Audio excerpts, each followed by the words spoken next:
Welcome back. Well, it's early on Saturday morning and I decided to take the day off. We took the 58 Cameo concept truck that we took to Las Vegas this year, and I've got it in the Hunters Auto Expo in Nashville, Tennessee. So I'm actually going to take this weekend off and hang out there today and hang out there tomorrow and shake hands and just relax and enjoy one of my builds. Most of the time I work 7 days a week and it never stops. I've got 4 going now, and it's just like drinking water from the fire hose. It's just hard to keep up with it. But the 67 Chevelle you watched me build here, it went home.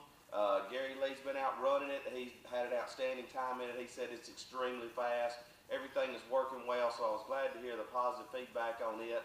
And while it was gone, while it was here, this one was gone. And for those of you who've been following my blog and my YouTube channel, you've never seen this car. That's because I took a break on it for a little while.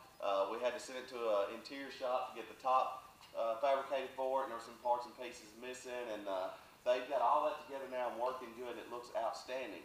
But this is one mean machine here. This has a full candy paint job. I did a House of Color candy paint job. I laid down a silver base coat. I put on 3 layers of translucent brandywine candy. I did an inner flake carrier with a gold medjool flake that I put over the whole thing. Did 3 coats of clear, sanded that, did 3 flow clears on it, and I've got it sanded down for buff right now. Then under the hood, 498 stroker motor, full roller, roller rockers, roller cam, aluminum heads, 2-inch headers, fuel injection, one mean machine. In the middle of it, I've got a 400 turbo transmission with a 3000 stall, 9-inch linked upper end. This is a convertible, so I put 3-inch square tubing inside my rocker panels, 16-gauge metal front and rear, plug welded all that together.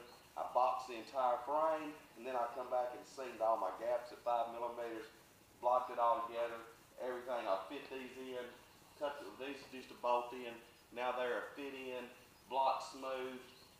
I'm going to do some custom interior on it. I think I'm going to make a custom console that will actually hold an iPad, and the iPad will control the stereo, and be a real nice fit down in there where you can put the iPad in place. It's going to have push button start that is activated by a key fob. When he just walks up near the car, his key fob will arm the system, then sit down in it, push the button, it'll start up. It's just got all kinds of cool features. Let me give you a little closer look at this one, and then I'll show you how the other ones are going, and then I'm off to the show. And while I'm at the show, I'll try to do a little video for you and show you what the truck looks like, some of the response we get down there. So let me give you a little closer look at this one. All right, right here, hopefully you can get a look at that candy paint. Don't know if you can see the flake in it, but boy, that is really going to pop when it comes out. On the inside, I've still got to fabricate me a console. I'll have something that comes off the dash and then down between the seats, and it'll be painted candy. On the outside, I've got to sand and buff it. I still got to completely sand all that. Around the back, we've got custom emblems for it. I did a custom emblem package.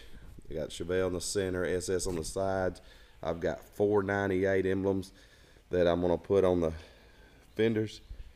And then under the hood, let's see this monster. Wham! 498. Full painted candy, fast fuel injection.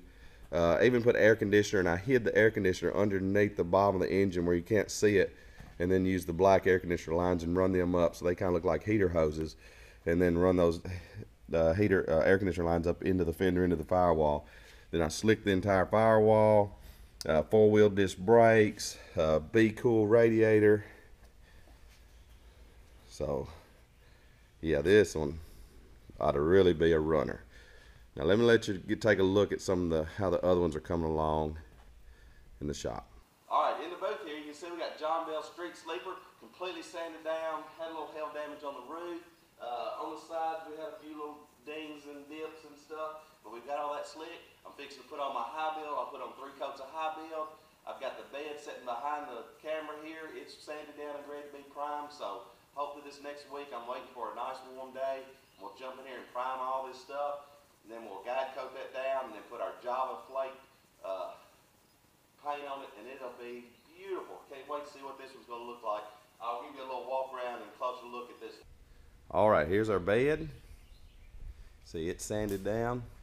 I'm gonna put a rapture liner inside of the bed, and I'll tint it the color of the truck. Bed's in pretty good shape. I still got a little bit of work to do on it, a few little dings on it.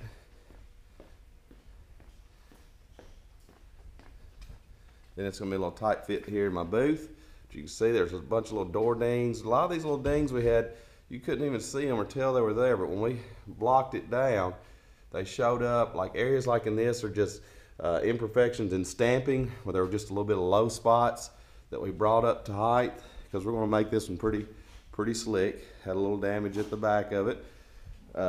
Did an extremely tight masking job on it, because I do not want to have to fight with overspray. If you take a little more time to do your masking, it'll save you a bunch of time in trying to get overspray off. On my door here, on the back door, had a little bit of damage, but that truck is about ready to spray.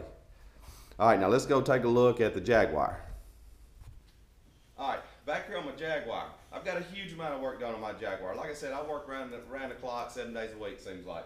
But this bonnet had been disassembled 20 years ago, and it's really not good to take these apart unless you just really have to. And whoever took it apart had taken all the inner structure out of it, and it was just really apart. So you saw in some of my previous videos where I was able to get the fastening point of the bonnet in the exactly perfect location that it needed to be in relationship to the body. And then I put an equal number of shims in my adjuster points on my bonnet. Then I started in the center of this thing. It was an advantage of it being completely apart for me, because I can put this back together as accurate or more accurate than it was when it was new, because I could really focus on it. So I put my centerpiece in, and I got it exactly in the dead center of where it needed to be, at the right height and everything in relationship to the body. And then I worked on my side fenders and fastening and tightening and gluing in my supports, and kind of like tuning a piano. I was able to tune this thing from the center all the way throughout the inside of it, all the way to here, to where it's a perfect fit right here. Now, I haven't completely got it right here. I've left this just a little bit long. So as I do a little more filler work and straightening and stuff, I can still do a little bit more tuning. I'm actually making my bumpers fit, my headlight trim fit, and all that stuff fit, because it just the slightest amount of movement up here translates into a lot of movement back here. But once I get all that worked in, and I'm completely exactly sure that it's all done and body work and everything, then I'll take me a file. I'll come in here and file this out at 4 millimeters. And it'll be exactly 4 millimeters all the way across. As well as having the 4 millimeters all the way across here, I'll have 4 millimeters here. I'll have 4 millimeters around my door, my trunk.